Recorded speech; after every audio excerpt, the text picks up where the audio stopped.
7 ઇન્ડિયામાં આપ સૌનું હાર્દિક સ્વાગત છે।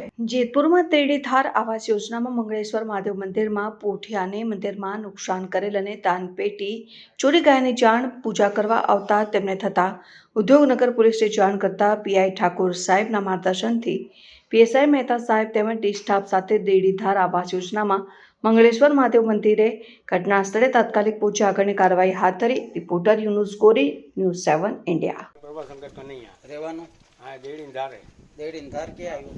આવાસ યોજના જેતપુરમાં। બરાબર, તમારું નામ? તરુણભાઈ પ્રભાશંકર કનૈયા। બરાબર, આજનો બનાવ શું છે? આ બપોરના 4 વાગે થયું છે અને પેટી 2.5 વર્ષથી પડી હતી અને પેટી વહી ગઈ છે અને અહીંયા હાલતા દારૂ પીએ છે અને કોથળીઓ વાંચે છે, કોણ છે એ ખબર નથી પડતી અને આ બપોરના આવા ટાણે આવે ખરા બપોરે હોય આ પૂજારી હોય ડોહીમાં સૂતા હોય। કેટલા સમયથી દારૂડી આવે છે? આ લગભગ 6 મહિનાથી ચાલુ થઈ ગયા છે વચમાં। હા, તેની પર કોઈ ફરી કોઈ પણ જોયા વગરનું અમારે કેમ કેવું ડોહીમાં સૂતા હોય બહુ પીને હાલતા થઈ જાય છે। બરાબર, અને રાતે પેલા બેહતા કોઈ રમતા હોય અહીંયા ત્યારે કહી દીધું હતું કે ભાઈ અહીંયા મંદિરે કોઈ બેહતા નહીં, અહીંયા બૈરાવ આવતા હોય પૂજા કરવા, છોકરા આવતા હોય, અહીંયા દારૂ પીવાની મનાઈ છે તોય આવે છે આવા।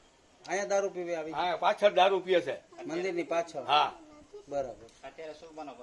અત્યારે આ ડોહીમાં મને બોલાવ્યો કે હું બાઈને ગયો તો મને બોલાવ્યો કે આ બધું તૂટી ગયું છે અને પેટી વહી ગઈ છે। 2.5 વર્ષથી આ પેટીના પૈસા એમને હતા।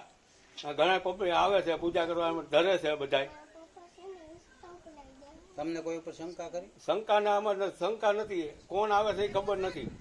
તે તપાસનો વિષય છે। હા, પોલીસ આવી હતી? પોલીસ આવ્યા હતા, સાહેબ આવ્યા હતા। શું કીધું સાહેબ? એ સાહેબ કે ત્યાં આવો તમે અને લખાવી દો બધું। ભલે, અહીંયાથી અમે 4-5 જણા જાય છીએ।